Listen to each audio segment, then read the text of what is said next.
What's up, everyone? Dr. D here, and okay, we're off to a great start. My mic is not muted. I was afraid it was for a second. How's it going, everyone? Dr. D here, and today we have a special stream. This stream is so special that it's a new series. This is what I'm going to be calling Dr. D's DDR Checkup. And in this series, we're going to be doing something where we're going to be analyzing players who have submitted performances for me. I'll be breaking down the charts that they submitted. I'll be looking at their performances. I'll be helping them out.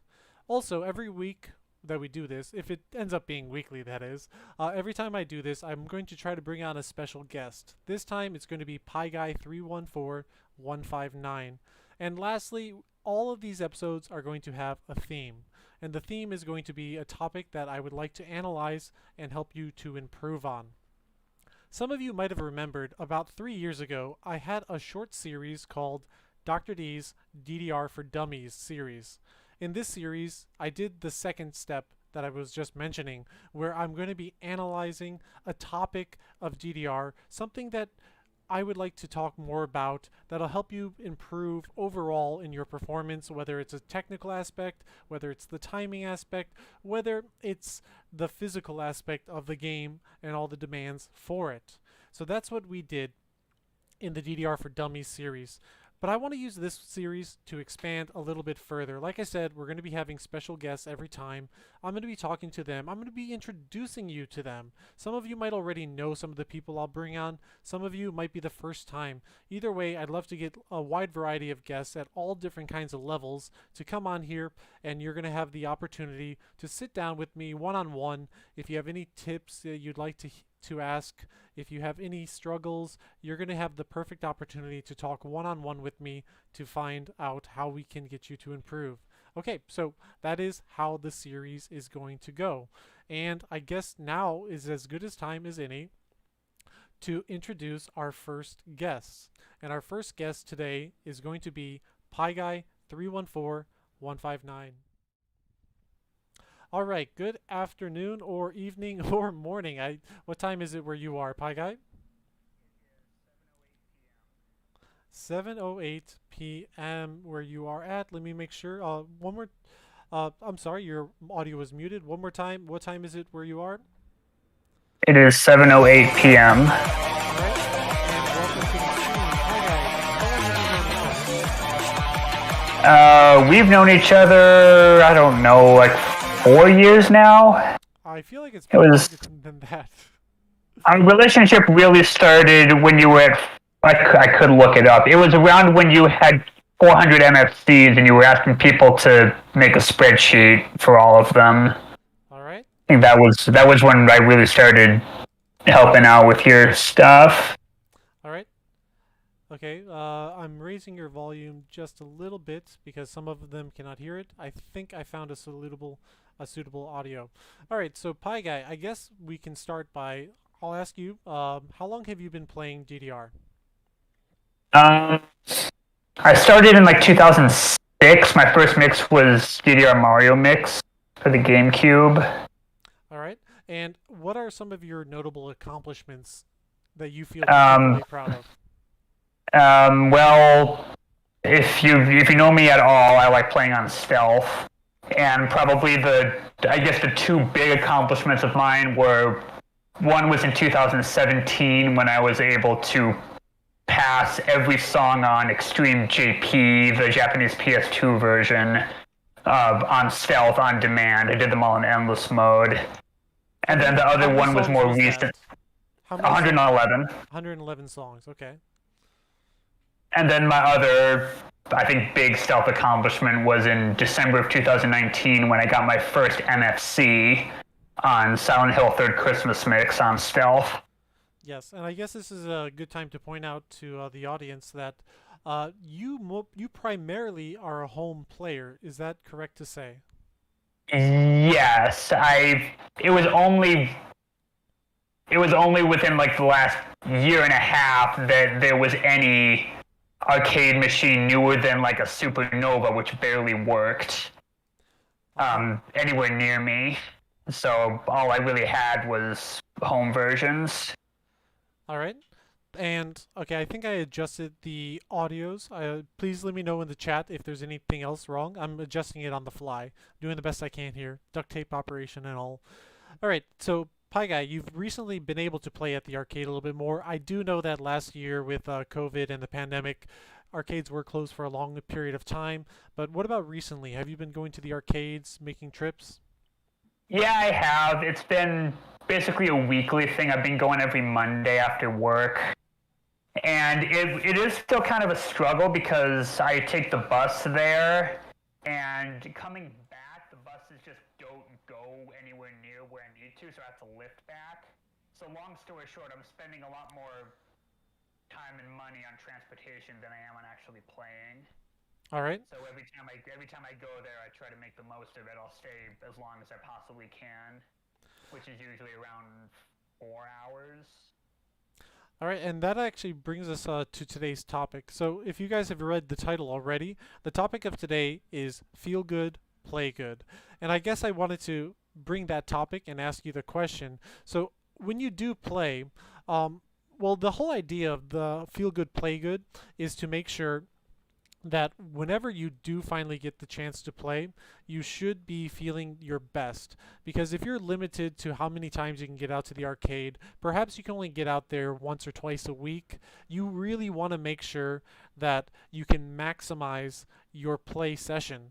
So I guess, Piguy, what are some of the steps that you do when you go to play at the arcade? Do you have a routine? Do you have a special thing that you make sure you get in that day or the day before when you're going to plan to play?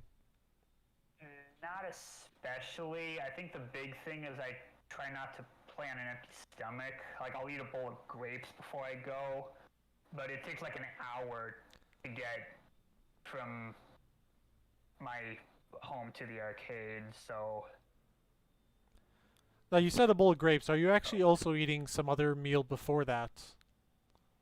Not usually.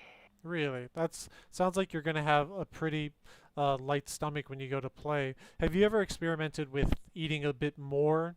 Does it make you feel bloated, or what kind of experimentation have you done? What kind of effects have you seen?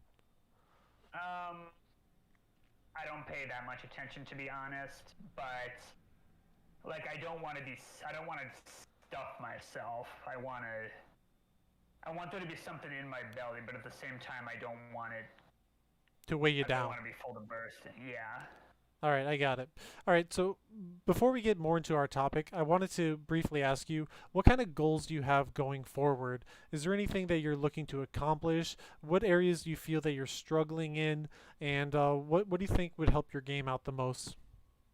Well, I can tell you what my goals are. I've been really motivated by Life 4 recently. If you're familiar with the Life 4, I recently got Diamond 5, and I've got like a whole bunch of steps before going up to the next level, before becoming Cobalt. I think the biggest hindrance is going to be the last one of clearing a 19. That's what I really want to do. I've been experimenting with the 19s, and I've gotten fairly close on a few of them, but I always just go down in flames when I get to the death runs. All right, so maybe give some people some context. Like, what's the highest song that what do you think is the hardest song you've passed, and what's the hardest song you've PFC'd? I think this will give some context. Okay, well, the hardest song I PFC, are we talking home version or arcade? Arcade or home version, or what kind of levels are we seeing, or what kind of songs are we seeing you be able to PFC, and then what's the hardest song you've been able to pass? On arcade, well, no, on home I've passed 16s, or I PFC'd 16s. PFC'd, yeah. Like probably max period, it would be the hardest 16 I've You have PFC'd PSMO though, right? You have PSMO, which I think is harder than... I have PSMO. I think max period is harder because it's because of the fucking paranoia break. And it is 5 BPM faster. It is 5 BPM faster. Because 290, cut it in half, it's 145.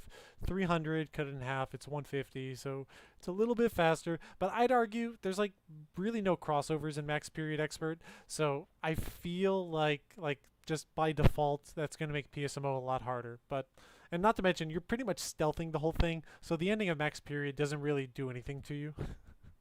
Right, it's, yeah, both, yeah, like any decent PFC at this point is on stealth. So yes, Max Period and PSMO were both on stealth, and Max Period was a lot harder because of the 180 BPM section. It does not follow the music at all, and then it goes straight back into 300 BPM, and the rhythms are all messed up. It was a nightmare. I had a lot more trouble with it than I did with PSMO. Yeah, and I feel like we have to emphasize, a lot of people are probably just tuning in, and they don't understand that Piguy is doing all of this on stealth.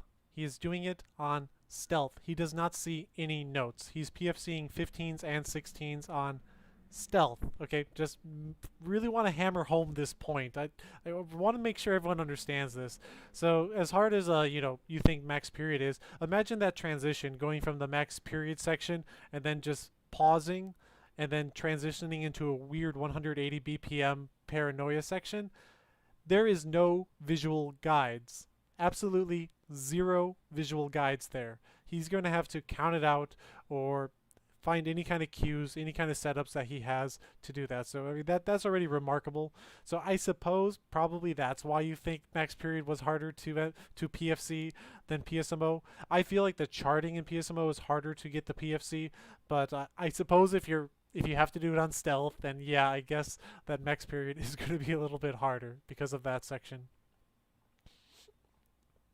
Yeah, so that's on home. On arcade, I have PFC 15s, and I don't think any of them were on stealth. I've gotten like one grade on Max 300 before, but I've gotten like 4 15s. One of them was Windy Fairy, which I think that's probably the hardest one I've gotten, just because I was not ready for the ending at all. Did you do the foot switches? Did you do the foot switches? No, I probably triple stepped with my left foot. It was a total fluke. Oh man, well that always feels good though. All right, and I guess this might also be a good time to ask you. Gosh, what was I going to ask you? Well, I honestly just blanked. I had a great question to ask, but I didn't. All right, so how about we go back to the difficulty? So now we get the feeling that you're a player that's capable of PFCing 15s, perhaps some 16s. So what about passing wise? Where do you find yourself gassing out? What's the hardest song you've currently passed? And well, can you clarify for everyone, when you're going for hard song passes, are you still stealthing them or are you playing it normally? No, like if I'm going for clearing 18s, I do them normally. I've only attempted one stealth above a 16, and that was Saber Wing Akira Ishihara Headshot, and I ended up signing off at like 7 greats. Oh wow! On console. And was that a full combo? 7 greats on a 7 greats full combo. I think I also got 3 greats and a miss once, but for the video I wanted to full combo it. Yeah, totally understandable. I did remember the question I was going to ask you, so let me get it out of the way before I forget it again. And that was, I'm sure a lot of people are kind of curious. One, what is the method that you use to stealth? And like if someone is looking to get their first stealth pass or PFC or whatever they're going for, what is your method and what would you recommend? Like perhaps you started a certain way, but you learned a more efficient way. So like someone who's just trying to get into the world of stealth, what would you recommend for them? Training mode is the place for you, homie. Okay, not everyone has consoles. If you have console mixes, well, yeah, that's how I do it. I play training mode because it just makes it so much easier. You go section by section, you build it up a little at a time. I would liken it to like if you play any instruments, learning to play a song on an instrument, or even speaking a new language. It's kind of a similar mindset. You just build it up little piece by piece. You kind of internalize how it all fits together, and you take certain cues from the music, like, okay, this is that section. Okay, so like more specifically, like how are you using training mode? Are you putting it one measure at a time and putting it on repeat? Are you doing several measures? When you got it down, do you include that before going to the next one? Or how do you chunk it out? I usually do, like, depending on the BPM, I'll do either 4 measures or 8 measures at a time, or just like whatever makes sense musically. So I'll go in, I'll look at the first 8 measures, I'll like read it over, I'll try to do it on stealth, or at least do it without looking. Then I'll just start it up, I'll try and PFC it a few times in a row, and then when I'm comfortable with it, I go to the next section. And so I'll learn the next section, usually on its own, and then once I'm comfortable with that, I put them together. So I'm doing, 16 measures at a time, and I just keep tacking on a little at a time until I'm comfortable with the whole song. And what I'm doing right now is not like how I used to do it. I used to focus on like getting a PFC, or back then I only cared about FCing, and then being able to do it again later because I was going for the 111 song clear or whatever.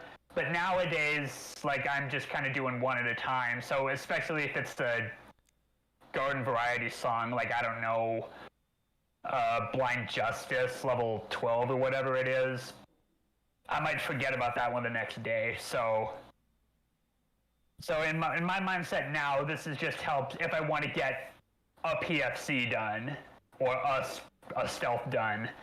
I just kind of drill it out little by little until I feel comfortable I can recite the whole thing back. All right, that's really good information. I'm also seeing in the chat if people are asking if this is a Q&A session. It's not particularly a Q&A session, but I am monitoring the chat. So if you have questions, I'll throw it out at him. Like right away I see we have DeShark asking, do you ever learn a song by playing on a controller? If so, do you find any difficulties playing the song on pad afterwards? Are you able to translate it from controller to pad, or you don't even train like that? I don't use controller, and that is a really fucking annoying glare. I'll give you a sec. I never play on controller. I see Quickman saying you should use Stepmania's chart edit mode. I would like to play Stepmania, but Matt Catalina says no. Okay then. Well, let's go ahead. I have no access to Stepmania. Yeah, Mac is gonna do that to you. Well, okay, moving on. Let's go back to the harder songs. So you said that you're hoping to break into the 19s, possibly pass it. You're currently a Diamond 5, ranked on Life 4, and you're hoping to get to the next level, which is going to require a 19 pass. So what's the closest 19 you've been to passing? How far did you make it, and what ended up making your demise? It's almost always the death runs. Like foot speed is probably my weakest point. For the longest time, my best 19 was actually over the period. I got 540K on it, and I died like right near the end of the 210 section before it speeds up to 420. That was the best I had ever done on a 19. More recently, though, I was able to get 615K on Paranoia Revolution, and what was that part? It was not quite the death run at the end, but it was like after it speeds back up, you got all the twists. It twists around like crazy. Then there's the stop. Like I got to the stop with barely any health, and then I just wasn't able to. So like the BG video where like shows the fail screen was kind of your fail screen, more or less. I can't picture the BPM or the background. It's like the stop. It was shortly after that stop, and I think it's an easier section. But I was like, I had it in my mind that it was an easier section, so I wasn't ready when it did toss curveballs, and that was what killed me. So it turned out that you were just too tired. You were you got too gassed out, and you just couldn't like function at that point. I was tired, and it does tire me out, so I can't just go back in and try again. I did try later in that session, but I think by that point I was burned out and I wasn't able to do as well. All right, so now Paranoia Revolution is looking like the most likely candidate for my first 19. I've also gotten similarly far on Egoism 440 and Max 360, and in both cases it was when it got to the death run. I was barely alive and it just wiped me out. All right, so I guess I can use this information, and first I'm going to ask you a question, because I do know that there's mixed feedback throughout the community. I know players who will religiously say that they would never revert to this. Some of them say it's totally fine. So my question to you is, how do you feel about turn mods? Are they okay? If you're going to pass a 19, would you feel that you cheated yourself if you used a turn mod, or do you feel that they're fair game? Well, I'll say this. My high score on Paranoia Revolution was on a turn mod. Okay. I forget if it was left or right, but it definitely was a turn mod. I initially tried to do it without, because I'm kind of a purist. If I can do it without a turn mod, I would like to. But if I'm just trying to get a 19 pass, I'll take whatever I can get. All right, I totally get it. And yeah, that's what I was going to bring up, because like Paranoia Revolution is almost exclusively played on the turn mod left by, I guess, what you would consider like the elite community or the top players, almost all of them. Fifems is possibly the only player that I know who plays at such a high tier level that never uses turn mods. Like even his Dead End Groove Radar special, his I'm not sure if he eventually PFC'd. He's definitely capable of doing it, but he's gotten one grade on it a few times. Never used the turn mod. So, and I think Hibiki was finally the person last year to be the first person to PFC it without a turn mod. But yeah, in general, yeah, I guess Hibiki doesn't use turn mods as well. It's kind of it's an interesting topic. We can probably bring it up at another time. But that was my first thing. So what you're telling me though is it's definitely coming down to one, the foot speed. So that means like automatically songs like Egoism 440, La Cream, and possibly what are the other faster 19s? Max 360. Max 360 is 180, but it does have a lot of 12th note bursts. Well, 360 with 12 notes, which would be 24ths at 180. So yeah, Yeah, I mean, so that comes down to like foot speed thing. So foot speed is a it's a hard thing to improve, but the first thing to improving foot speed is focusing on minimizing your foot motion. How often do you ever take a look down at what you're stepping, or you replay a video and you see it? Do you ever try to like analyze how much you're overextending your feet or how much you're stepping? I know I do tend to overextend on songs like PSMO. Like I feel my feet going all over the place, and my cat is wanting to be part of this too. Yeah, so that's something that I am conscious. Like I do feel like I'm moving less when I'm going for the 19s, but like I don't have the form down because I've been playing on a Cobalt Flux for so long, and it just doesn't feel like it works. well, I would say though the Cobalt Flux is the closest arcade feeling home pad out there. I mean, they don't produce them anymore, so very few people can actually like compare it to see it. But it is fair to say that a Cobalt is pretty reminiscent of an arcade pad. So you're getting a lot more of a one-to-one comparison than say playing on like an L-Tech or some other variation of a foam mat, right? Yeah, here you go, quick man. There you go. You guys got the kitty in the shot. All right. So I would say the first thing before you even start thinking about going faster or improving your foot speed, you have to be doing it at the best opportunity for you. And what I mean by that is you really want to minimize your overextensions. Really play back. Maybe next time you're playing a 19, have a video playing. It doesn't even have to include the screen. I want you to primarily focus on your legs and just have an angled shot looking straight down at your legs and your feet. See where you're hitting. See the times where you're overextending. See which sections that you're doing more work than you have to. And then besides that, the generalized tips are lifting up your feet as low as possible. You know, you don't want to be like going up like this. You know, you want to like try to like keep your feet as close down to the mat, keep it inside, but also make sure you're at least triggering it. You know, practice like good form techniques like that, and you're going to get the foot speed. Now, for stamina, guess what?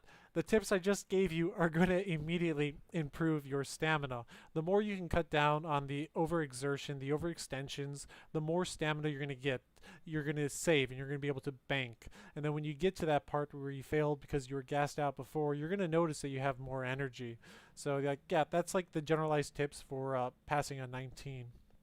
Do you have any other questions or things you want to share, or like something specific in a chart, or like how to like, you know, set something up? I guess something specific in a chart would lead us to the only 19 that we haven't mentioned yet, which is Valkyrie Dimension. Yes. Okay. I actually wanted to ask you earlier. Do you BS or bracket the any parts for a pass? Are you okay with that? Like that's another like legitimate kind of thing. Would you feel you passed a 19 if you know you like bracketed?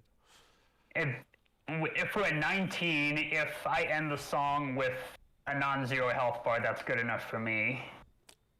Then absolutely Valkyrie is the best candidate for you to pass. Minus that part, it plays out the easiest. We're talking 185 BPM throughout.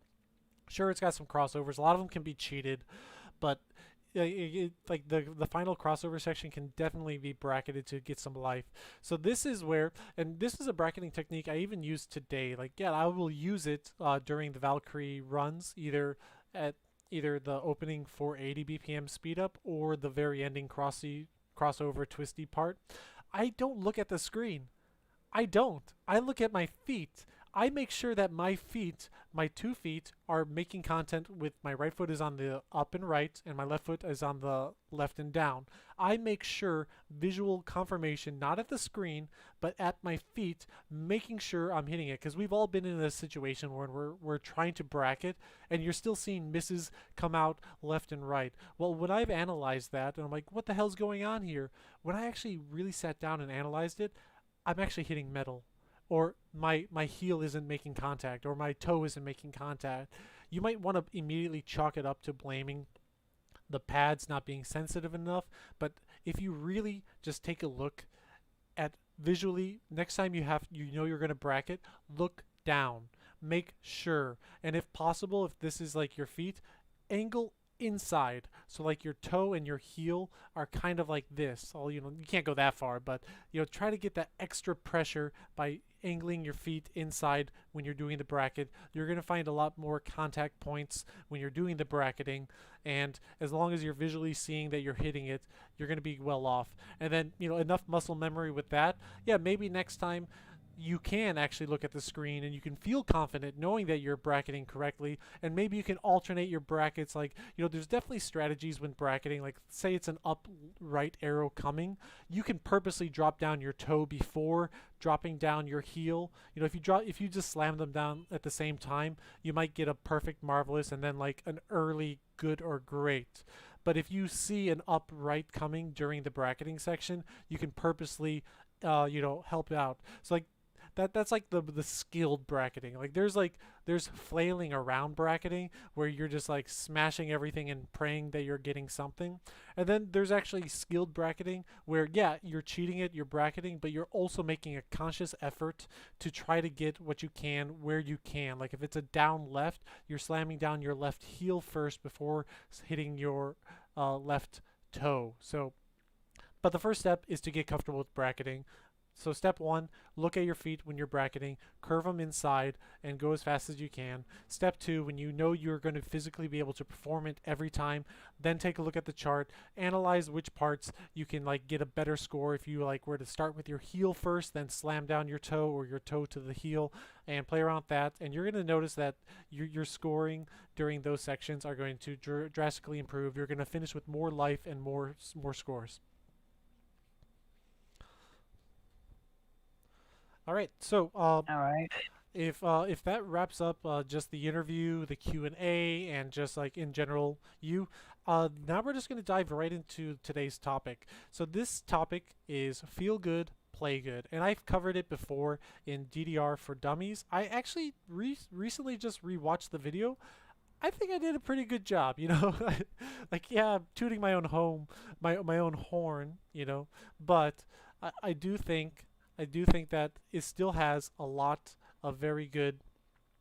It still has a lot of good information. I think a lot of you can use it. So I'm gonna probably put in the link in the description, but I'm also just gonna drop down a link right here if I can manage it.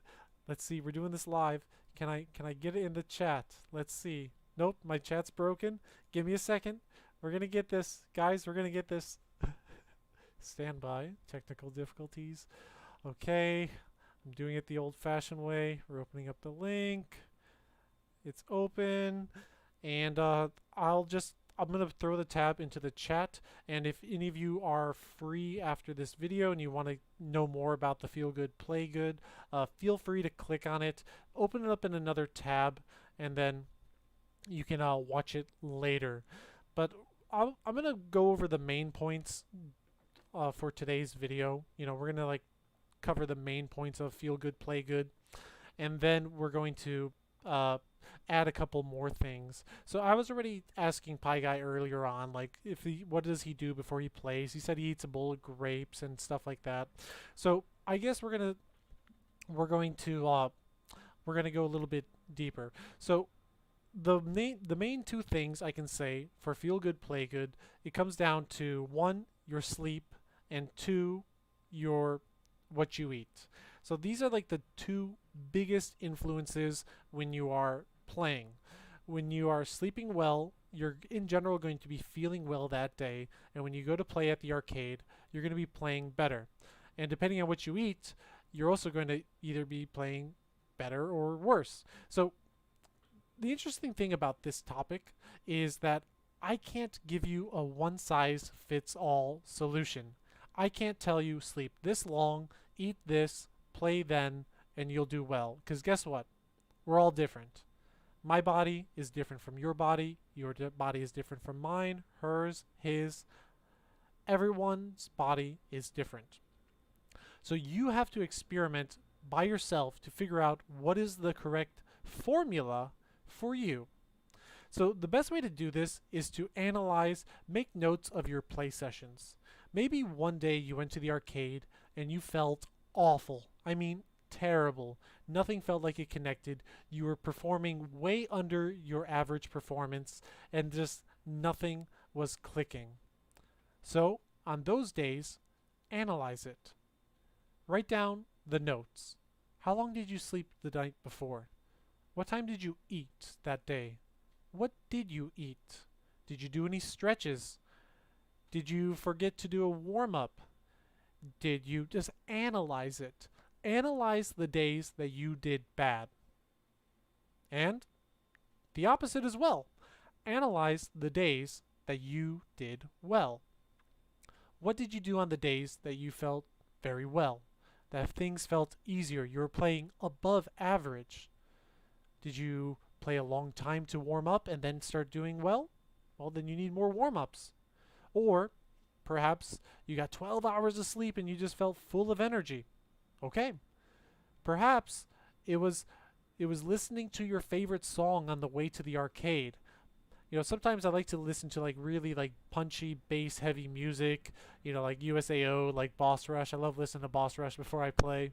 You know, what kind of triggers put you in the mindset, put you in the mood, make you want to try your best, perform higher, reach farther, dig deeper. You have to figure this out by yourself. So I can tell you the tips for how to analyze and figure it out by yourself, but ultimately it will come down to you to realize what conditions you'll play better and which conditions will make you play worse.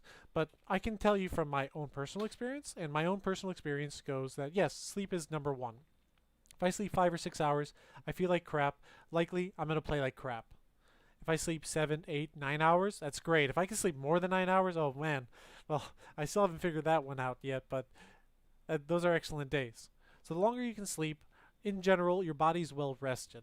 But the body doesn't just need rest to feel good. Well, it also needs energy. And how do we get energy? We get energy from nutrients or our food. We get it from our food. And in my experience, eating healthier definitely adds to a better play session. So, for example, when you're eating something considered unhealthy, very greasy, perhaps fast food, perhaps like too much sugar, sweets and desserts, your body in general is going to feel a lot more sluggish. You're going to feel a lot more harder to get in that physical condition where you feel like you're going to want to play better. And Pie Guy, we're going to do a switch. Oh no, Pie Guy just shrank. We're doing this on the fly, people. Yeah, because I get the prime time. Prime time? Is that a thing? Okay, so we are going to try to improve our diets to make sure that our body is getting what it needs.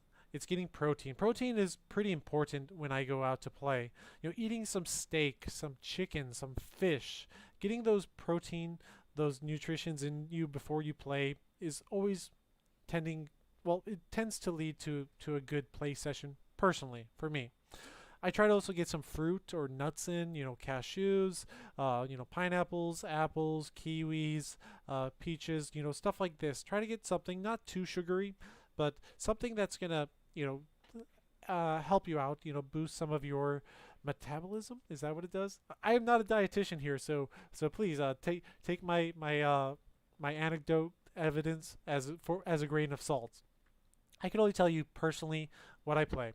Some other people experiment with, let's just say, performance enhancers, like pre-workout. Pre-workout is another thing that you can experiment with, and I encourage all of you to experiment, because when I was telling you about analyzing what is better for you, you have to analyze these kind of things and topics as well. What kind of things did you try before your workout or before your DDR session that put you in the right mood? So I already mentioned like listening to music. You know, maybe on the drive there, you're like thinking about your goals of the day. Maybe, you know, you just get your mind in the right set that's going to make you like really want to work hard that day. Um, and yeah, you want to maybe experiment with taking supplements like pre-workout. Some people like to down a can of Monster or Red Bull or whatever your energy of choice may be, your energy drink of choice might be. And yeah, that's always an option. Some people like some of the powders like G Fuel or anything else that you can mix into your water. That'll give you that temporary boost and shot of energy. And even if it maybe, like, you know, it might be placebo, like truly it might be placebo, but hey, that's the whole thing about placebo. If you think it's going to work, it might just work. And that's kind of how I am with Monster. I always drink Monster before I play, and honestly I don't know if it really works or not, but I think it does. So in either way, it's kind of like a treat. Like, I purposely try not to drink Monster, and I'm like, you want to drink a Monster, you have to play today. So then when I finally get to, you know, to the time where I'm gonna play, I'm like, oh wow, I get to drink a Monster now, and it like kind of like it gives me that like dopamine rush. It makes me feel like excited that, like, you know, oh, I'm gonna be able to drink one of these cans, and then that puts me in a good mood. Like that alone puts me in a good mood because I like drinking Monster, but I purposely limit myself to drinking it until I play. So that's like my reward for going to play, and then that gets me excited, it gets me interested, and then I play and I'll do well. So like that's something you can do. So I'm gonna bring Pie Guy back in here. I'm gonna stay on the topic of supplements or energy drinks. And what do you have to say about this topic, Pie Guy? Well, I can say I don't drink energy drinks, but I do drink a lot of water. Okay, water. Well, that's talking about during the session. So how do we keep feeling good while we're playing? And obviously, one of the biggest things that is sometimes overlooked is keeping hydrated. Your body is what, 80% water, or 70 or 80? 70% is the earth is covered in water. 80% is your body, I believe. And your body needs it. Your body absolutely needs water to keep your system functioning. You know, if you're like gassing out, chances are you're probably not hydrated well enough, or you're not getting enough oxygen, and that comes down to breathing and you know, things like that. But you definitely want to make sure you're keeping hydrated throughout your playing session. You want to make sure that while you're playing, that you are getting enough you know, water. How do you do that? Make it a habit. Whether you need it or not, after every song, take a sip of water. You know, take a gulp of water. You know, I don't want to say force yourself, but I kind of want to say force yourself to drink more water. I used to have that where I would force myself to like finish a 2.2 liter of bottle of water every time I went to play, and like it'd almost be a rule. It's like I can't leave until this entire bottle is done. And if you can like train yourself to be conditioned to that, one, it'll be a lot easier, and two, you're gonna immediately see some, you know, better results. Another thing I didn't cover before when I had this topic, and this is another reason why I'm really glad to revisit it. One thing you won't find in that video that I linked is play with friends. Play with friends. Uh, Usually you feel better when you're in a group of people and you're both hyping each other up. It's like, yeah, come on. Wait, you didn't pass the 17 yet? Let's do it. Here, let's play this song to get you warmed up, and then I'm going to root for you while you're playing it, and I'm going to get you in that zone, and you're going to be able to do it. Play with people that are going to hype you up. I kind of have a pseudo way of doing that, and that's because I live stream. Every time I go out to play, I'm live streaming. So like my way of hyping myself up is like, I have all these people watching me. They want to see something special. They want to see a performance. They want to see me get a personal best. They want to see me get a world record. And that gets me. Like, that gets me. That's what I do personally. Maybe not all of you have a YouTube, Twitch streaming solution, but I personally do. And unfortunately, I don't have any friends because I'm always playing alone. Except when Veronica was here, but she's already back. So, but she'll come back eventually. But we're gonna have to wait for that. But okay, back to what I was saying. So, yeah, maybe playing with a group of people gets you in that mood. You see your friends, and they see you. You see how they're doing. You're building off of each other's energy. You're hyping each other up, and you're gonna probably play better having this kind of camaraderie. So having camaraderie is something I did not talk about with the feel good, play good. You know, like you feel good when you share that score. You get that accomplishment, you give it to your friend, they give you that feedback saying, wow, great job, you know, excellent. Like they know where you're at and they know if you do something above that, they can take uh, they can take pleasure into your success. So that is absolutely something I missed last time that I'm not missing this time. So breaking it down back to, you know, you want to, one, you got to get some good sleep. You got to get some good nutrition. You have to eat. You have to figure out how much time should pass between when you are playing and, sorry, when you are eating to when you play. Personally, I like to wait 4 or 5 hours until I eat, until I play. Some people just like to wait 1 or 2 hours. Figure out which ones, you know, back to the analyzing your play sessions when you played well or bad. Try to see if that had a factor into if you played well or not. So those are three things. Then get in the right headspace, whether it means listening to music, you know, listening or watching something that makes you feel happy, gets you in a special mood. Maybe you like to check Twitter or Facebook, see other people, see your rivals, see what their scores are. You know, get in your mind about like what you're going to be doing and like hype up your session that's coming up. And then number 5, you know, have the camaraderie. You know, when you're at the arcade, you want to be sharing, or and if that works for you, you want to be sharing, you want to be you know, with other people if possible, or if they're not there, maybe you post the score to a group of your friends, and you guys are just like, you know, hyping each other up.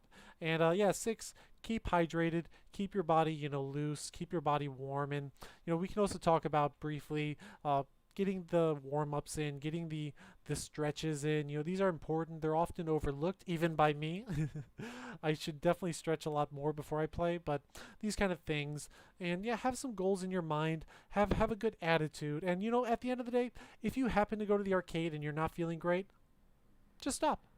You know, or alter your goals. You know, if your specific goal is to do something and you're just not hitting that goal that day, if you keep trying stubbornly to get that and it's just not coming, you're going to leave the arcade in a bad, upset mood. So maybe alternate. Like, I wanted to do this today, but you know what? I can't do it today. Fine. I'm going to work on this goal because I can still make progress towards this goal. You know, whether it's like just learning patterns of a song or trying a new footing technique you thought about trying or some other tip. So these are kind of ways that you can feel good. And in general, the better you feel, the better you'll play. So one last thing before we move on and close out this topic, and I'm going to bring Piguy back in here. And the last thing is about, well, our attire. So Piguy, what do you usually wear when you go to play, and do you feel it affects your playing in any way? I don't bring a change of clothes or anything. I just wear the same like t-shirt and jean shorts that I wear typically, and I don't. It doesn't feel like it affects my play at all. Like I don't feel friction from shoes rubbing against my feet awkwardly or anything like that. All right. I just play in clothes that I'm comfortable in. All right, well, that's the number one thing. So whatever I'm about to say, it can all be ignored with what Piguy just mentioned, and that is whatever makes you comfortable. And that's a point I hit really hard on the first video that I made. Go check it out. And you need to feel comfortable. You know, you have to wear something that is going to make you feel that, you know, just whatever you feel well when you're doing some athletic thing like playing DDR, which is very athletic. If if you haven't figured that out yet, it's a very athletic endeavor. So you want to make sure that you're feeling well when you play. So some other things you can do to feel well when you play. I didn't mention this, but consider maybe bringing a towel. You know, that's something I've definitely incorporated more into my playing over the past 2-3 years. Not so much before, but I almost always bring a towel now. I have a towel for two reasons. One, I put it on the bar when I play. The reason I do that is it's actually a few reasons. One, it's more consistent. So any arcade you go to, sometimes the padding is worn down, sometimes it's not even there, sometimes it's brand new and fresh and very thick, but it's not consistent. If you put a towel over it, it's a lot more consistent. The texture is going to be the same, the feeling of your grip. If you like a wider grip, you can artificially widen it by making your towels thicker. So having a towel, for one, putting it on the bar so that you have a better grip, that might make you feel better and play better. Two, at the end of the song, pick up your towel, wipe off your sweat. The less sweat that's just dripping down profusely on your body, you're probably going to feel a lot better. And what else can you do to feel better? Well, some of you know me already. I bring multiple pairs of socks when I go play. One, I wear multiple pairs of socks. So that's a different topic for a different day. But besides that, once in a while when I am wearing socks, if they start getting sweaty, yeah, I know, yeah, they might start getting sweaty sometimes. Or like sometimes I just accidentally drop water on my shoes and then like it seeps in and then it gets my socks wet and oh my god, if my feet are wet, I can't play. So I bring extra pairs of socks. So if my one sock, if I'm playing a long session, it starts getting, too sweaty or moist, I'll change it out. Fresh socks, it makes you feel great. Try that maybe next time you go play and you're like changing in between rounds. Like, sometimes you have to change in between rounds to let other people play than you're playing. Well, try changing your socks. Bring an extra pair of socks next time you go to the arcade. After you've been playing for 1 or 2 hours and then someone goes up to play, take 5 minutes to, yeah, just like, like you're servicing. I'm thinking about like Formula One where they like go into the pit stop and you got like the pit crew, and they're like changing out the tires and whatever. Yeah, change out your socks. You might feel a little bit more comfortable. Also, I bring an extra shirt. Now I usually wear my second shirt at the end of my session, so I get my first shirt all sweaty, and then I'll put on a fresh shirt when I leave. But if you are feeling uncomfortable and sweaty during the middle of your session, change halfway through. Change halfway through. If your shirt is just totally like disgusting and it's weighing you down and you're just feeling not really good about it, while next time you're changing out between or you're taking a break between rounds, put on a fresh shirt. A fresh shirt might give you a fresh attitude, a fresh outlook, a fresh perspective. So that's something you can try. So you can change out your socks during this session. You can change your shirt, change your shoes. I mean, well, I don't know about that, but experiment with these kind of things. Just at the end of the day, whatever makes you comfortable, you're going to want to do that more. You're going to want to make sure that you're feeling good throughout your session, because in general, the better you feel, the better you'll play. That's what I've always found out. There's always exceptions to this rule. Don't play DDR while you're sick, that old meme. But there's, by and large, the better you can maximize how good you feel before you go to the arcade, likely the better you're going to maximize your scores. Because at the end of the day, we're all limited in how often we can play. Some of you I saw in the chat saying that like, you live an hour away from your arcade. Some of you can only make time on the weekends. You can only play 1 or 2 times a week. Some of you can only play like for an hour. Some of you can only play like, how whatever you're playing is. We all have work. Some of us are in school. Some of us are just busy. We can't get out to the arcade. We don't have a close machine to us. So what you can do is, for the limited time you can play, you have to make the most of it. That's the whole point of this. You need to make the most of the time that you can play. The more you can maximize how well you play during the time you play, the more you're going to be able to improve during that time. All right, I rest my case. Piguy, any questions about the topic of today? Anything you would like to ask or bring up? I guess I'll just kind of mention one thing that came to mind in an earlier point. Like you were saying, what were you even talking about? It was like about getting frustrated, trying to chase the same goal over and over again. I found that often if I'm grinding for a score and I play like the same song 50 times in a row, my best score will be like the 5th or 6th try. Because I'll get warmed up, I'll kind of get in a zone, I'll have that one really good one perfect or whatever, and then it'll be gone. I'll have to So do other stuff and come back to it. In fact, when I got my Silent Hill 3rd Christmas Mix MFC, that was like the last set of the night, or was going to be. Like I tried maybe 10 or 20 times earlier. I couldn't get it. I just did a bunch of random other stuff. Then I decided, hey, I'll give this a couple more tries before I leave, and I got it second try. So you brought up 2 points. So one is the revisiting. So Piguy tried it like 20 times earlier in the day, couldn't get it, and then he revisited it at a later time, his last set, coincidentally, and he ended up getting it. So that's something you can also experiment with. If you're trying for a goal and you're not getting it, get away from it. If it's not coming, the chances are grinding it is just going to increase your frustration, and it's going to just, well, that brings up the second point, diminishing returns. In general, what Piguy said is about true. Yeah, when you're going for a score and like you're able to do it or you think you can do it, in general, the first 1 or 2 times, you're going to kind of like, relearn it, build up that muscle memory. And then like by the time you get to the 3, 4, 5, 6 try, this is most likely going to be where you're going to get your PB or the record that you're going for. If you go beyond 6 tries and you're not matching, like my rule is like if I'm grinding something, I'll put my foot down and say like, okay, Dr. D, you're going to play it one more time. If you don't get at least this, we're done for it today. Like you have to set a limit. Because if you don't see yourself improving after 5 or 6 tries, the chances are you're locked. It's possible to still get what you're going for, but you're better off either coming back at a later time that session or at a different session.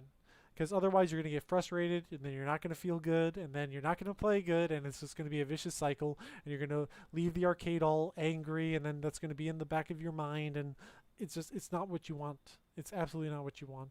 So, Piguy, thank you so much for joining me on the first episode of Dr. D's DDR Checkup. You've been an excellent guest. I think you've put a lot of perspective into a lot of the people who are watching this live and hopefully on the video on demand. And yeah, is there anything else you'd like to say to people before you go? And please, by all means, plug whatever you want. Where can everyone find you? Well, my only platform I'm really active on is YouTube. Most of what I do is I just post stealth videos. Most of them are at home. Some of them are in funny costumes. Most of them have some kind of ocarina follow-up, and there might be one coming within the next couple of days. Okay, and your YouTube channel is piguy314159, correct? Yes. All right. I'm surprised you got that. I guess I should also say this. I lied earlier. I have gotten a 15 PFC on stealth at the arcade. I want to do this keep, even though that doesn't count. I mean, yeah. But yeah, that's about it for me. It was fun to be on, and yeah, I appreciate the tips. I'll hopefully be able to incorporate them next time I go, and maybe I'll pass a 19 soon.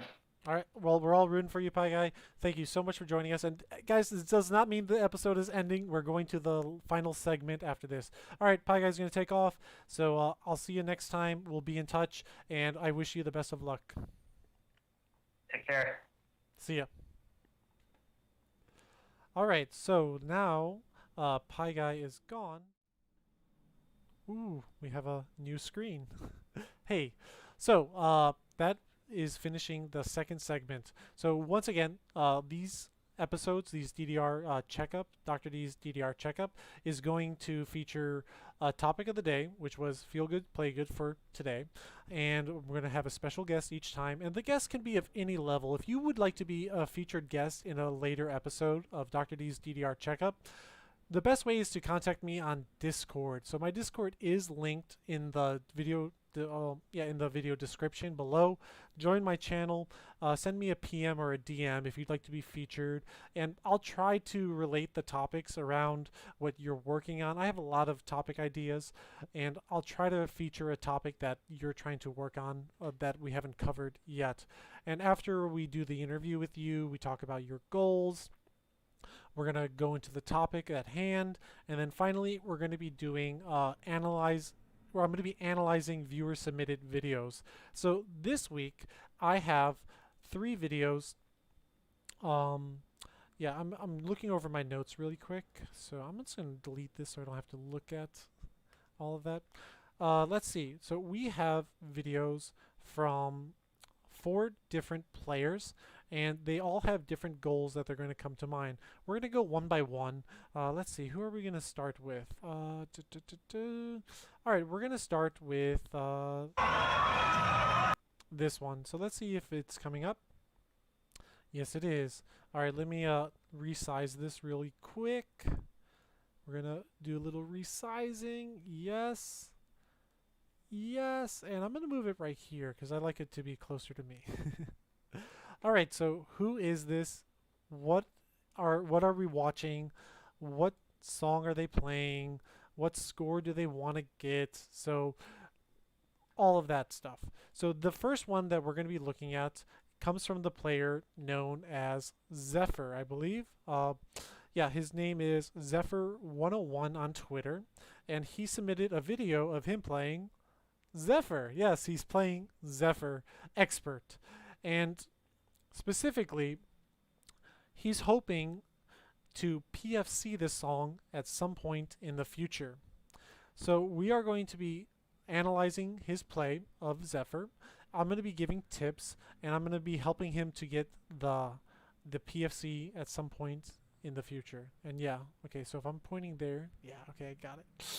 All right, so let's take a look. Real quick, can everyone give me a sound check?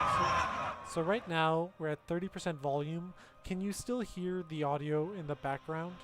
And how well can you hear me on top of it? And ultimately, we don't really need to hear the background sound too much, but I just wanted to do a quick sound check. So if someone in the chat can tell me how did that sound before we jump in there.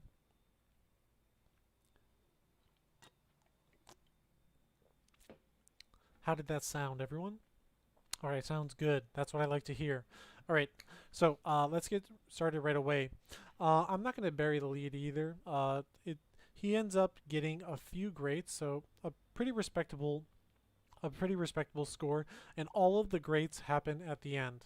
So I'm gonna overall, I can kind of skip over. I've already watched all of the videos that were submitted. I've already made my notes, and for his particularly, we can skip a lot of it because I have some very good news. It looks great. You have very good form. How you're holding the bar, how you're helping yourself getting warmed up before the song. And you're getting lots of good, marvelous. You have a pretty good MA. You're double stepping where you need to be double stepping. Like overall, the form is really good. Like honestly, what I'm looking at, it's quite good. So we're really gonna analyze when it comes down to like the end of the song. But like we're gonna play through it for a little bit. Zephyr Expert, I think is a 13, right? I mean, like it's hard. It should be like 14. So yeah, as you can see, you're playing through it pretty well. We have a pretty good MA going on. You're double stepping here. You shouldn't be crossing over. That's all good. Taking a little break with your arm at the freeze, perfectly acceptable. And I like how your feet are really on the inside of the panels. I can see that you're never really overextending like we were talking with Piguy earlier on today. So you definitely have really good form. The balance seems to be there. So, there's a lot of good fundamentals, what I'm looking at. So, throughout watching your play, I feel that at the level that you're currently playing, you have a pretty good, I wouldn't say mastery, but you're very competent at level 13 of this magnitude. I mean, I'd love to see how you play a 15 or a 16 or a 17, but definitely how you're playing this is quite good. So as you notice, like that's like the crossover section. He double stepped it all, which is what you should be doing. All right, let's continue.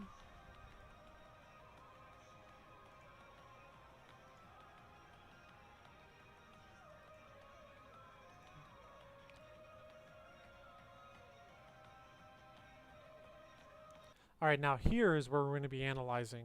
So starting right here, he's going to start getting greats. Again, his goal is to make sure he can PFC this at some point in the future. Let's see what happens, and then I'll tell you what I saw, and I'll tell you how to avoid it.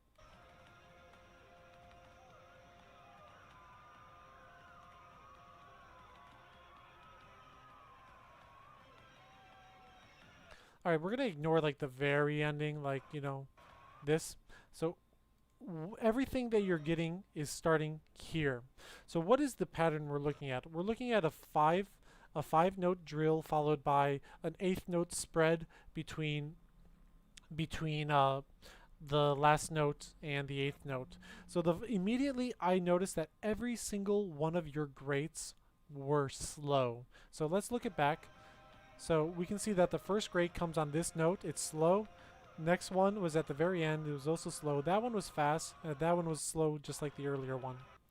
All right. So in general, you're not going fast enough at the end of the drill.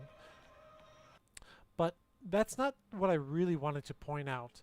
I want to point out what happens quite often. It's very obvious on this next one. So notice what happens, and I'll replay it back. All right, did you see it? One more time. All right, did you see it this time? Well, if you didn't see it, what I'm talking about is how you're approaching drills in general. So starting at the first drill, this one was the best one out of all of them. Out of all the drills in this section, you did the first one the best because it's like fresh, But what starts happening after this one? Take a look. Look at your body. You're bending down. You're leaning forward. You're dropping your elbows and your shoulders. Look at how we're upright. Look how we're all upright here. You see that? That was a good drill. That was your best drill. And then starting now, we're dipping down. Why are you dipping down? Do you know that you're dipping down? Well, you're alternating your play style. Where you felt really comfortable and you were doing really well, notice the entire time we are standing upright. And then coincidentally, when we start getting grapes, oh, pie guy. When we start getting greats, you start to dip your body down a lot. Is that a coincidence? Spoiler. No, it's not a coincidence because you're playing in a form that you're not comfortable playing at. You're alternating your play style to accommodate. So why are you doing this? Well, first of all, minus that first one, this can be excused. I think just remember to go a little bit sooner because the eighth note spacing is a lot faster than you probably think. So you can avoid that. But like this, even though now we're hitting fast. You're going too fast. Almost all of these are going too fast. You're usually too fast on this section, and then you're too slow on the eighth note coming up. So the first one, you did it right, but you were too slow on the eighth note coming up. The second one, you're dropping down your body, and you went too fast. And then you're a little bit slow, but you still got the perfect. And then again, you drop down your body a little bit, and you're drilling too fast. You're hitting this at like 190 BPM. So it's no surprise that you're getting fast greats here because you're going way too fast. The beat is all wrong in your mind. So once again, you're treating this like a lacrima trill. Like your feet are so low and you're going absolutely too fast. And it's very sloppy. They're not falling at the same increments. You start a little bit slow, then you go a little bit faster, and then you just abruptly stop. So it's not smooth. It's not a smooth drill. See, that one especially. I want you to really listen to it. It almost sounds like you did a gallop in there. Blum, blum, blum. So you're not making your drills smooth.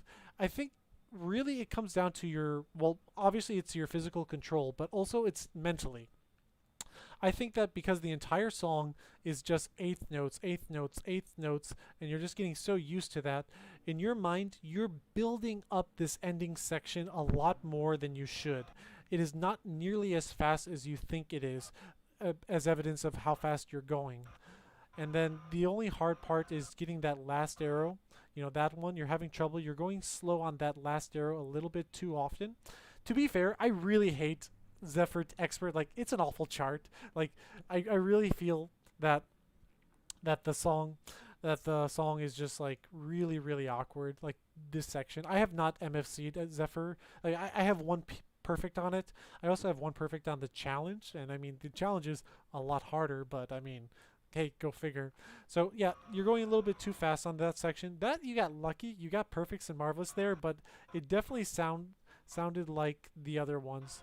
And then yeah, slow again on that. So a little bit faster on that last note, and then you should be fine. So yeah, that is my tips. You're going too fast, and then you're going too slow on that last note.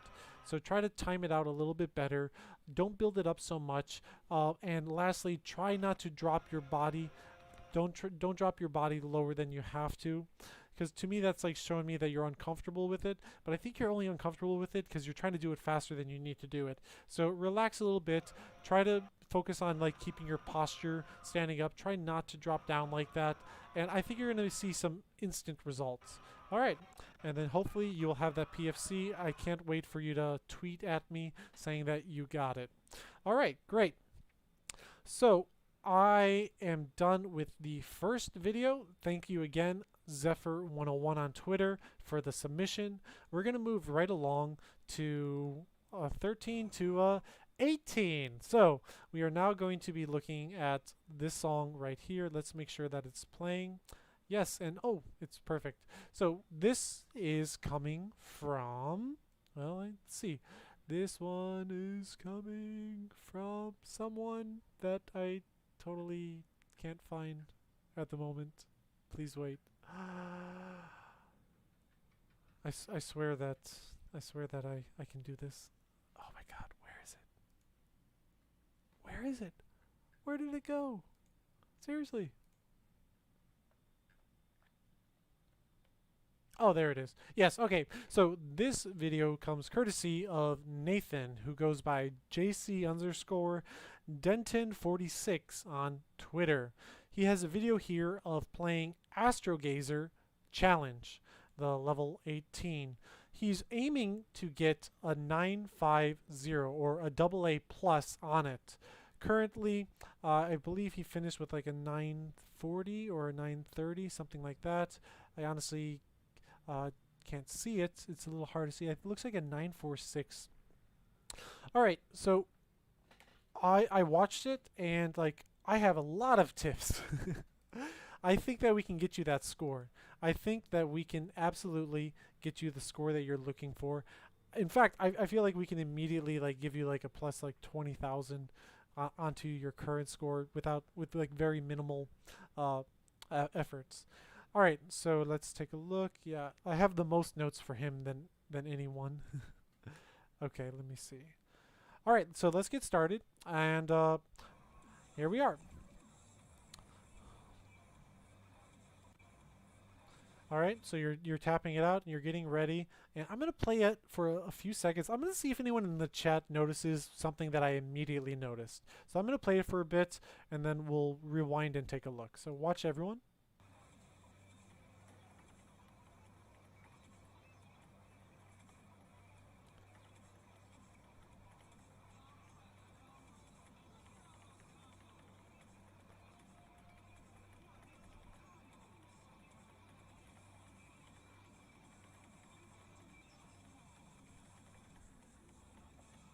All right. Does anyone know what I'm talking about? Anyone have a something that they think is a little bit like, you know, obvious or anything? No? Well, let's analyze it. So, I'm going to start right at the beginning. And right away, I notice like from the very get-go, and that is your footing right here. This is pretty unorthodox. I have to admit, I never saw something like this. I didn't really expect it. But okay, let's start with your right foot. Your right foot, mwah, perfect. Excellent. Your left foot. What is going on here? There's two things that were pretty jarring to me. The first one, almost always your left foot is nearly perpendicular. It's pointed straight. Look at your right foot. You have the 45-degree angle. You know, the toe over the up and the heel over the right. But what is going on with your left foot? Your left foot is almost always pointed straight up, vertical. And two, look where you're stepping. and watch how you migrate over. I've never seen someone put their left foot so far over on the down arrow to the right side. Look at that. Wow. Like you almost hit the metal on the right side here. You see that? Look how much travel you're causing yourself to get to that left arrow. You went from right here all the way to there. That is such an overextension. It is an unbelievable overextension. So it starts off well, but look, now you're drifting, and you're drifting, and you're drifting, and now you're coming from right here all the way to there. We can immediately improve you by just tightening up your form. So the two things to note. Number one, try getting inside. I want you to make a mental note to fall within this line, this little curvature right here. Make sure all of your heels on your left foot are falling on that line. Number two, I want to see the right foot. Your right foot is ready to strike that up arrow and your right arrow. Great. What about the left foot? You're always aiming vertical right here. I want to see you make an effort to get this 45 degrees in the same direction. Right now you're like that. I want to see you to get like that. Try to make a style change to get your toe hovering over the left arrow while your heel is hovering over the down arrow. This is really important. You really want to like put mental notes about this. So one, you're already overextending yourself. You're causing much more energy expenditure than you need to be, and you have to be conscious. Like seeing you drift over and over here, and then only to have to make a big reach for the left arrow again. You're doing much more than you need to. So tightening up the form is immediately going to get you better scores on everything. Because okay, it feels like I'm criticizing and critiquing a lot. Okay, let's change it up. Let's change up the criticism. You see this? This is amazing. This is amazing. You are really good at streaming. You have a lot of stamina. You have good positioning. I'm seeing marvelous. I'm seeing perfect. You have a lot of fundamentals here. There's a lot to work with here. So I'm excited to see you make a couple tweaks and see what you can do right after that. Because when I'm watching you streaming, even with some crossovers in there, like that's a really nice crossover you just did with your right foot. Like that's tight. Like your right foot has got it down. It's just the left foot coming too far down on the down arrow, coming too far over to the right side of the down arrow. Like that's like the biggest hurdle that I see in your form. Like I'm surprised you even hit that. You almost hit the metal, and then you got to come all the way back over. So that is like the number one thing you have to work on and apply it to your entire your entire session, your entire conditioning. And it's probably going to take you some time. It is probably going to take you some time to get to the point where you're comfortable to change it and adopt. This is probably hardwired into you. So I'm not saying this is going to be easy, but I am saying it's going to be necessary if you're going to want to compete at higher levels, because right now you're doing more than you need to do for that. All right, so let's actually get into the stream. So like I said, so I'm going to try to like overlook that for a little bit. Otherwise, we're just going to like talk about it throughout the entire song. But keep that in mind regardless of everything I'm going to say next. All right, so we have good streams. And what I wanted to look at was right. Wait, what does my note say? My note says at 159 combo. Yeah, right here. All right, what is going on here? So you're doing all this well. You're following the correct format. Yes, that's a back crossover. You're playing this out perfectly. And then tell me what happens here. So your left foot is on the up. Good. Your right foot needs to come back here. That's right. And now look at your left foot. And this is not the only time you do this in the song. This is not the only time. Look at your left foot. You should be hitting the up. Did you? Did you? Okay, so I think you're reading this wrong. And the pattern is repeated one more time at the end. And you're doing a Scooby right now. This song does not have any Scoobies. you are doing a Scooby. You should be hitting that with your up foot, and then your right foot needs to be coming to this right arrow. But instead, you just skip the up to hit it with your right, and now you're in a really weird crossover position, and this is not the position you're supposed to be in. It is not the correct position. This arrow should be hitting with your left foot. But because your left foot is over here, you have no choice. So now comes the time where you're going to be frantically trying to get back onto where they want you to be. So you miss so much there by just making a miss error by hitting the wrong arrow. You totally just miss the up arrow. You miss the up arrow to go straight for the right arrow with your left foot, which was not what the intended pattern was. So all of this misses, all of the goods, everything that just happened there is totally avoidable. And not to mention, you did a pattern that's way harder than you need to do. That is not a Scooby. That was supposed to be easily to resolve. So immediately you could have done that. But then you finally get back, and then we're doing pretty well. All right, and this next section we're going to breeze past because honestly you do it pretty well. There's a lot going on here. There's 24ths, but you did the crossover for that's beautiful. Like, you're doing extremely well here. So like, again, like, you have a lot of foot speed, you have a lot of stamina, you have a lot of fundamentals done. There's just a couple things that we need to tweak. But like what I'm seeing here, like if you're going for a 950, like what I'm seeing right now, this is a 980 plus. How you're doing this section is at least a 980 plus. And you would be at 980 plus pace right now if you were able to correct how you hit that other pattern. Like, we're talking, you'd be at 5 greats right now if you could, because how you're MAing and how you're PFCing like until this part, I believe that you can get out of this section with 4 or 5 greats. All right, but how do we make sure we don't get a miss there? So this section just, it fucking sucks.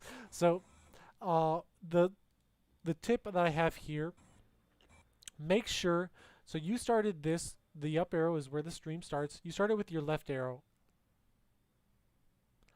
Either way, you need to do a double step here. And I promise you, it is a lot easier if you start this up arrow with your right foot. So whatever you have to do, so play it out. So I would say, like, starting right here, which you're doing it. So right foot on the left, down, right, and then double step up to the up arrow and do the stream with your right foot starting. You're starting with your left foot. Don't do that. Start with your right foot, because then basically we can play it out, and then the only double step we need to make is right here when our left foot is going to hit the down, and then we're going to double step quickly to the left arrow, and then you can play it out normally, and you can avoid almost all of that. And if you can make those corrections, again, you're coming out of here with still like a 995 intact.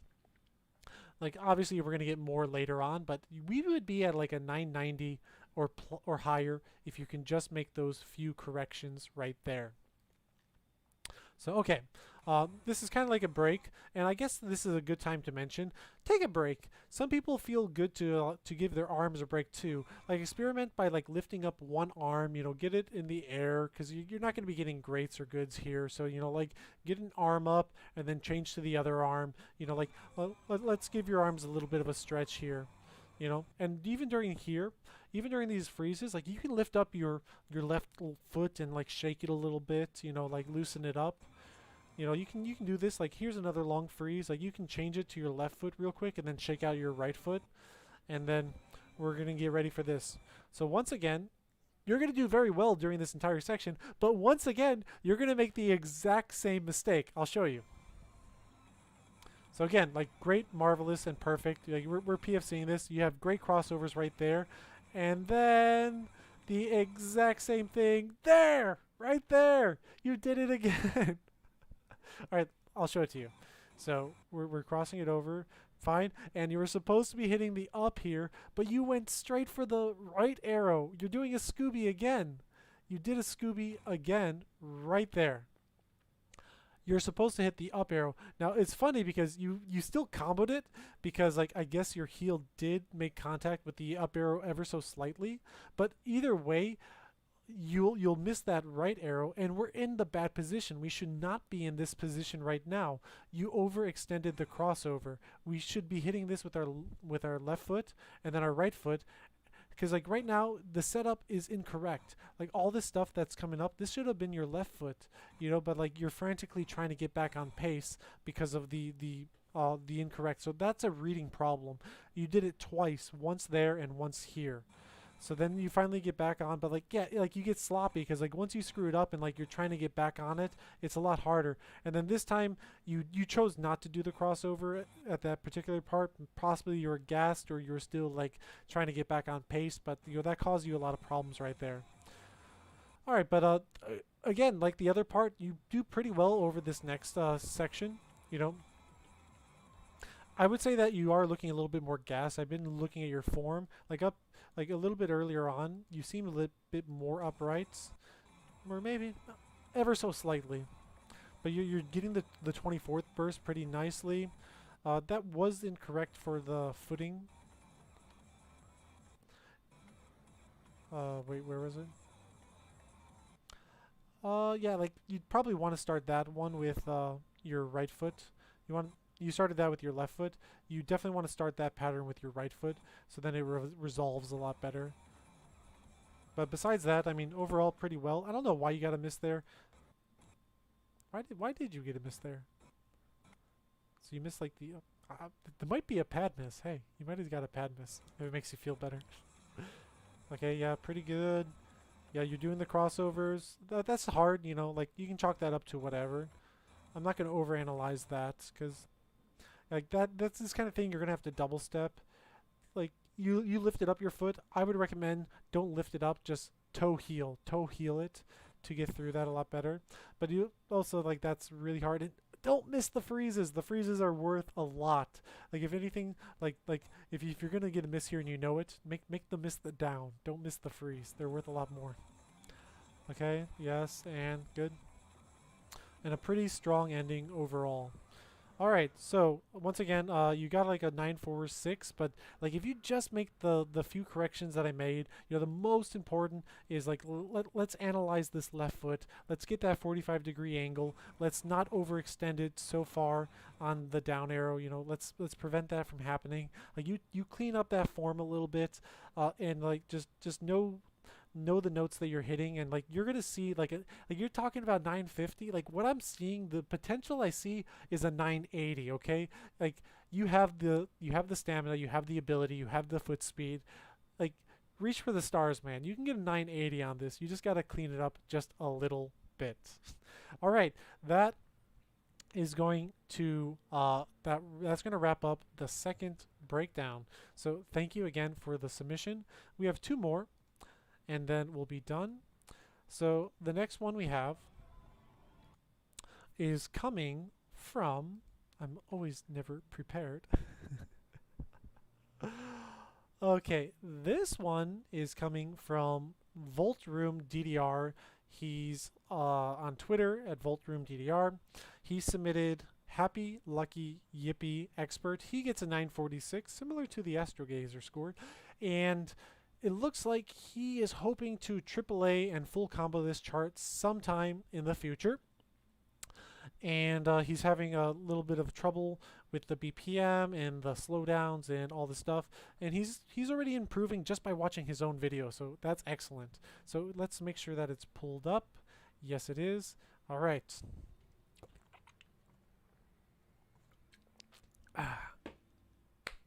Let's get started. So right off the bat, I can see what's going on here. So he's on 2x, and he's also using a sudden plus around like, what would you call that? Like two-fifths of the screen, maybe like 2/5 of the screen.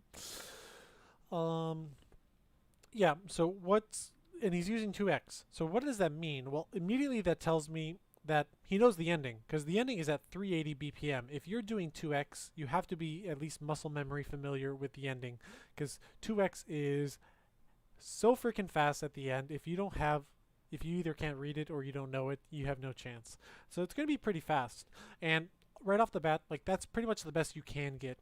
I'd say an average player or even a skilled player, they're not reading it more than 2x. Like they're never going to read this chart more than 2x unless your name is Pie Guy or Chris for life. Everyone else, we're doing 2x. So I'm not going to be able to tell you bump up your speed to see it more. No, you already got that down. So let's see what you are seeing.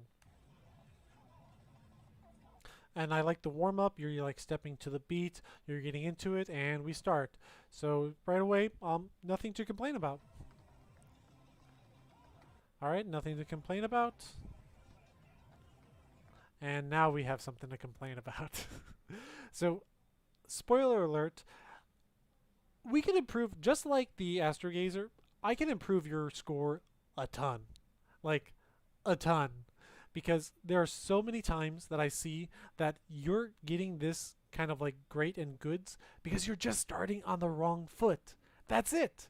Look, you have a PFC going until you decide, hey, let's start the up, right, down with the right foot. Well, what do you think's going to happen? You're going to get something like that. How do you prevent that? Well, I already know you can MA and PA. So when you finish this jump, I want to see your left foot get on the top. This is a left foot arrow right here. So you could have avoided all of that. We'd still be on PFC pace. All right, that was fine. And once again, what are you doing? Your right foot is starting at the down. This is a left foot arrow. Let me rewind it. So after that jump, we need to get our left foot on the top. Wait, did I skip one? So yeah, that was the left foot. Get the left foot on the top. You'd be on PFC pace. And right here, you should get your left foot on the bottom. Right there is a left foot arrow. After that jump, you should swing your left foot to the bottom, and I could guarantee you'd still be on PFC pace. Like your jacks are clean. Your jacks are clean. I don't really have anything to complain about your jacks. And then even into a jack jump, that's clean. And once again, third time we're going to be picking up goods and greats because of the wrong foot. This pattern has to be started with our left foot. So right off the bat, there's like 10,000 we can save just by making sure that we started with the right foot. That one was correct. That was pretty clean overall. All right, and then I would say during this jump section, I noticed that your footing gets a little bit wider each time. So like, look how far we're jumping out. Look at that huge gap. Like your right foot is pretty okay, but look at how much you're extending your left foot. So to get your left foot from there to there, that takes a lot of work and it takes a lot of time, and it's going to make you slower. It's going to tire you out a lot more. And then this time we overextended on our right foot. So during the jumps, I think you panic a little bit too much, and it causes you to overextend yourself. Like these are clean jumps, clean jump, clean jump. But then once you see the jump eighth notes, you go a little bit too much and you overexert yourself a little bit too much. Try to tighten up your form on the jumps. All right, that's a good one. And that's clean. Like that part actually gives me trouble. It gives me so much trouble. I actually purposely make sure I set it up so that my right foot hits this, because I like to be right foot on the top at this section, but then I'll have to double step at the end. But you did it just fine the way that they intend you to do it. So I mean, if that's working for you, go for it. Anyone else who's watching, you can experiment with putting your right foot on the top there. I prefer that, but everyone's different. All right, now here, oh boy, I want you to cheat. There's 2 times that I need you to cheat.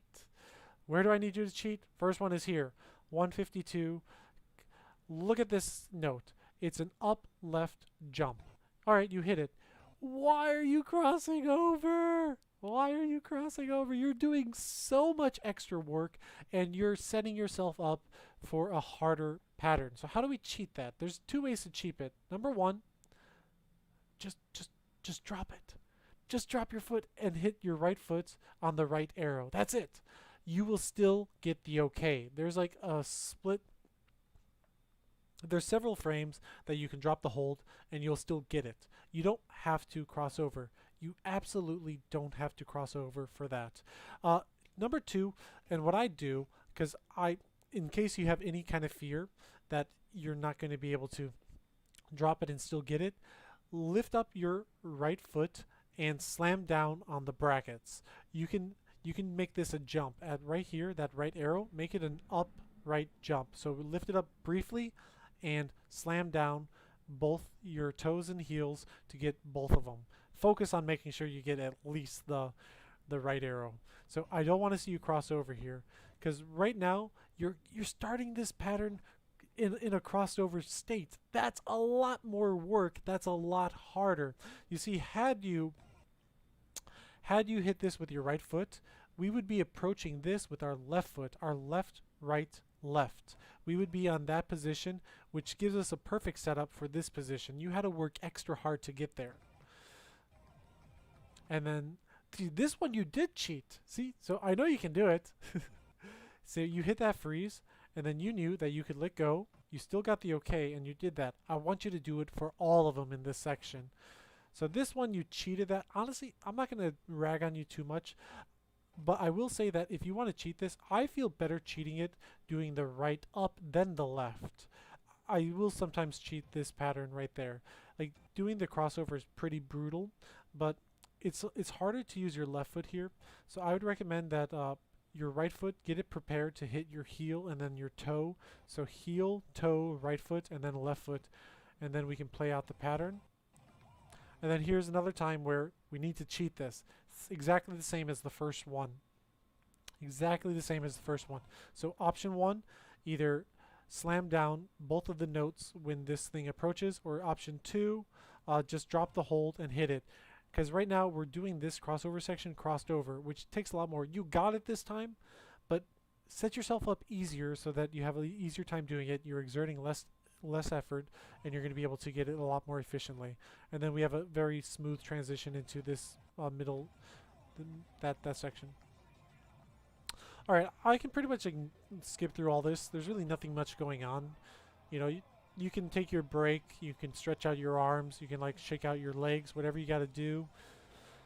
You know, because right now we're getting ready to party.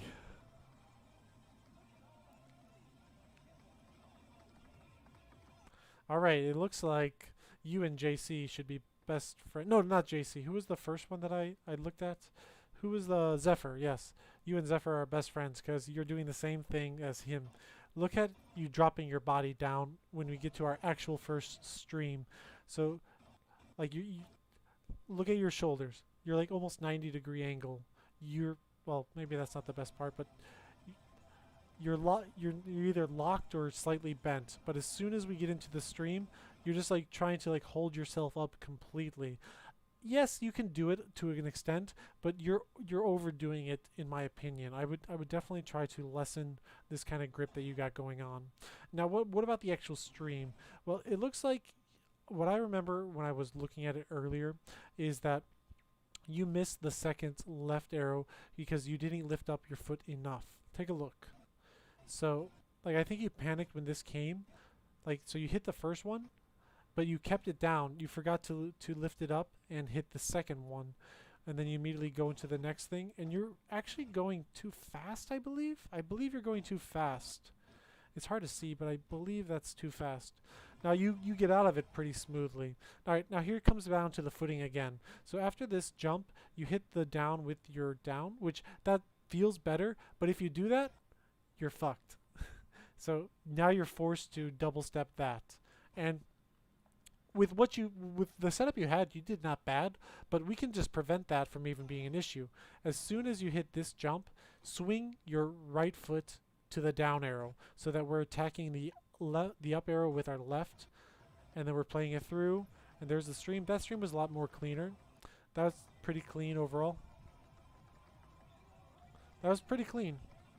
All right, this part is pretty tough because it's up jacks, which we know you can do it because there was up jacks earlier and you nailed it.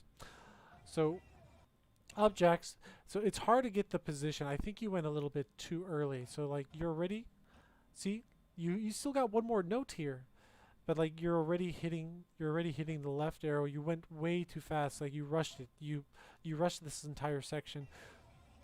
So I want you to like really match up the notes next time you play it. Like I think you probably have a muscle memory habit to just like get ready to like just go for it. But you know, pace yourself, analyze the situation, and go when you need to. And then, yeah, you got the stop perfectly. That's nice. Everything here looks good. Looks good. So, yeah, you struggled with this stream quite a bit. I think this one overall, it's weird. Like, honestly, like, when I look at you playing it, it looks pretty smooth. It's just like a timing thing. I'm going to chalk it up to the fact that you're probably just a bit tired, you're a bit gassed, so it's reflecting in the score and the marks that you're getting. I'm going to chalk it up to that, but I think if you save the energy with the ways that I told you earlier on, you're going to be able to approach that section a lot better. Alright, and you double step that. That's good. I'd recommend that. Alright, that's good. And then the fast part. Yeah, like, it seems like you're a bit tired, but you're nailing it. Like, you're not really having too much trouble. Yeah, and you're starting with the right foot, and you did it. Alright, so that was a 946. I think that if you just follow the tips, like without really any training, we're looking at least a 9.7, 9.75. If you just analyze the steps that you're hitting a little bit more, avoiding crossing over when you don't need to cross over, saving your energy, and just yeah, just being a little bit more paying attention about that. So, you know, follow those tips, and I think you're going to see some significant improvement next time you play it. All right, that brings us to the final breakdown of today, and the final one is coming from M. His name is M-E-M-M. And the song that we are going to be looking at and analyzing is another 18. We have Paranoia Revolution Expert. And this time I'm going to have to change it because he gave me the video in 16 by 9. But I think we can do that. Yep, we can.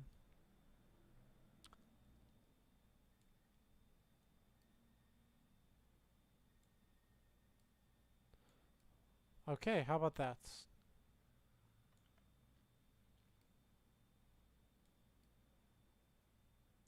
Yeah, I guess that's the best we can do. So the final one is Paranoia Revolution. This one's going to be a little bit harder for me to break down. I'll do the best I can, but like at the end of the day, the quality is really, you know, kind of lacking. It's a little bit it's a little bit tough. It's a little bit tough to see everything going on. And an added layer to this is on mirror. This is on mirror. So anyone who's watching and are going to be confused, he's playing the mirrored version of the chart. I'll still help you break down the mirrored version if that's what you're working on. But yeah, let's take a look. And I guess before we get started, I'm impressed. Like, wow, you have the speed, you have the stamina, you have a lot to work with. Like seriously, bravo. Like the kind of skill that I see you that you have, I feel you can easily like 985 or AAA this. So the score that he ended up getting is a 963. But like the technique that I'm seeing that you have, easily I can see you be getting like a 990, 985, 990. So everyone's going to see what I'm talking about. So let's go ahead and watch this if VLC works. Come on, VLC. Come on. Come on, VLC. All right, there we go. So I'm going to play it for a little bit, and then we'll analyze it. I want you guys to watch this.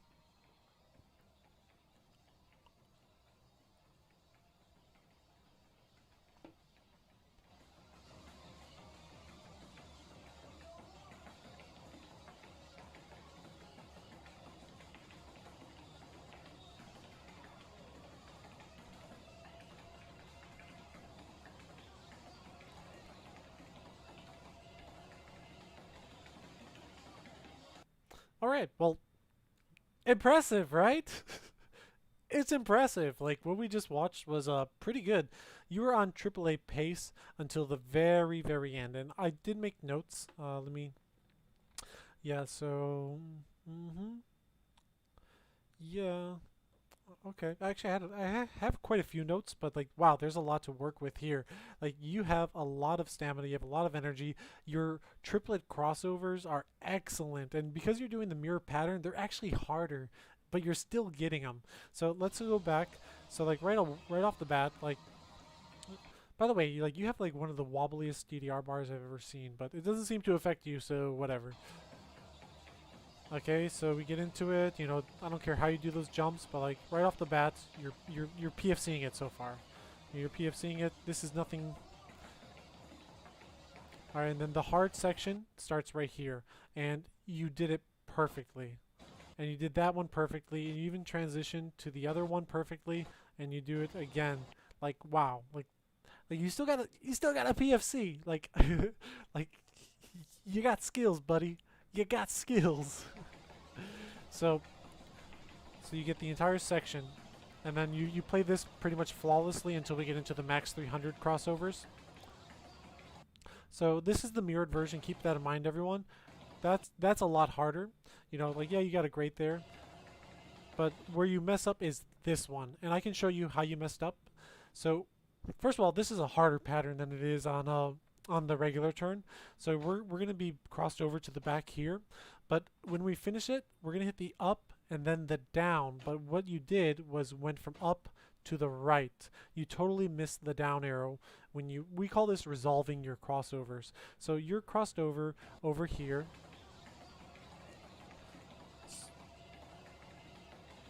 So we're there, and now we're resolving it. So like that means like we're getting out of it. And to resolve this one is going to be an up followed by the down right here. But you totally missed it. You went straight from the up.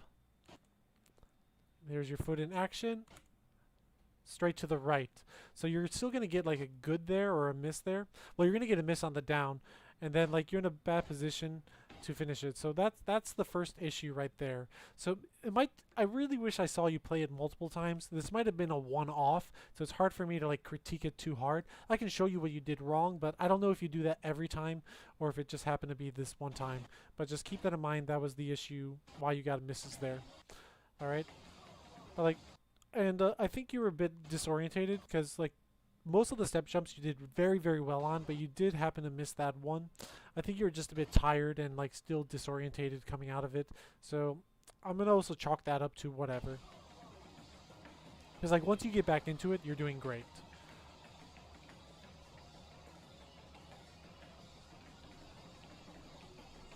Alright, very good. So this is, what is it, the 180 BPM section?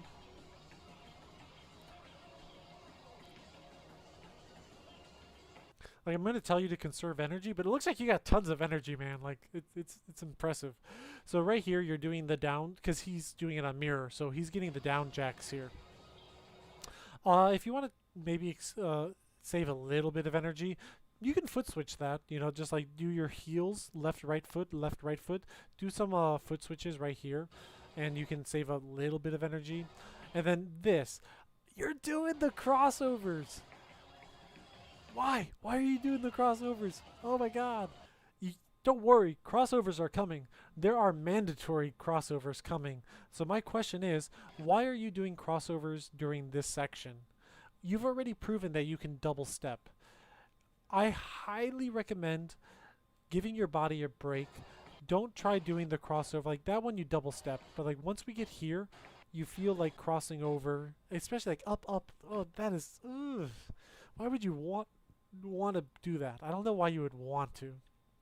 I would recommend, like, you're doing a lot of work here. You're doing more work than you need to do. I highly suggest double stepping this entire section before the Hades crossovers. So yeah, like this whole thing, try to double step that. And then this is really hard to see, but I can at least see one thing that I can tell you, and that is how you start it. So because you're on mirror, your crossover is going to start on the left arrow, and most importantly, this left arrow must be hit with your right foot. Double step, crossover, do whatever you have to do so that after you hit this final up arrow, so you hit that with your right foot, which means that you're starting with your left foot on the left. You don't want to do that. If you hit that up with your right foot, fine, but then double step to start crossed over, starting with your right foot. That is so important, because because you start with your left foot, sure you can get the first 3 or whatever, but then you're just completely disorientated. Like you're making the effort. Like let's ignore this for a second. Ignore what you're seeing there. Let's look at your actual footing here. Watch this. Watch this. Like you're doing very well. You're keeping minimalized motions here. You're stepping on the insides, and you're even going fast enough. Like you got all of that. The issue is you're starting on the wrong foot. Like how can you hope to get anything later if you can't like have a hope if you're not starting correctly? So make sure you start this one with your left foot, and then you cross it over. And you're gonna have to do a back cross rather early. You didn't make that effort, but then again, you're in the wrong position. But it's supposed to be, so you start there, and then like by this point, it's supposed to be up, right foot on the up, left foot, right foot, like that. So I'm not gonna overanalyze it because like you're already starting with the wrong foot to begin with. So start with the right foot, play it out, read it as maybe on Step Mania or whatever you have. Like try to like work out the pattern and like get a feel for it, because you got the speed, you got the technique, you got like the crossovers, you just don't have the right arrows. Okay, like that's what it comes down to. All right, so this is very crossover heavy. It seems like you're doing not too bad, but you're picking up a lot more greats here because I feel that you're tired. But overall, you did this section very strong. Okay, yes, good. Like, I don't know how you have the energy. Like, when I finally get to this point, like, I'm dead. Like, I'm always dead when I'm this far into the song. But here you are just going. So, like, that's why I'm very impressed. So you have a lot of, like, ability. You just need to harness it a little bit more. And then here's the worst part. And yeah, you got misses like me.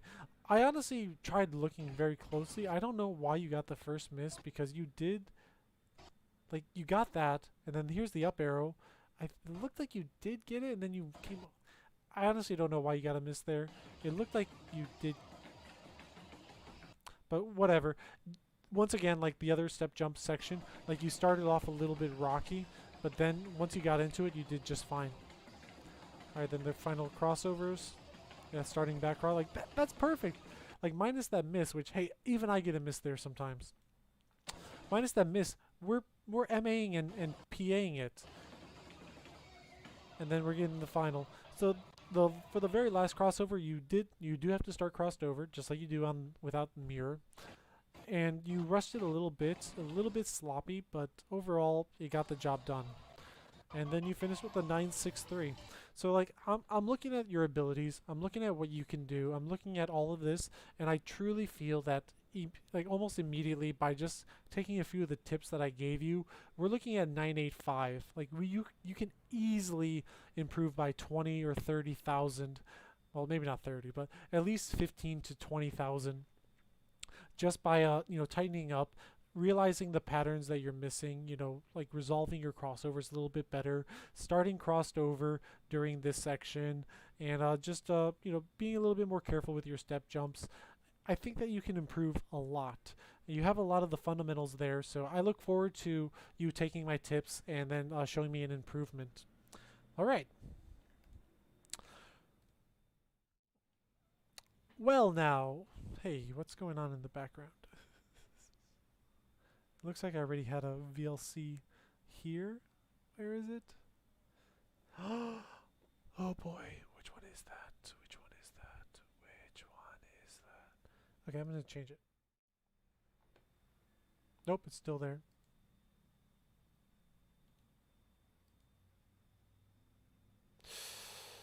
How do I just properties for VLC? Oh, there it is. Ta-da! Okay, I fixed it. Yay.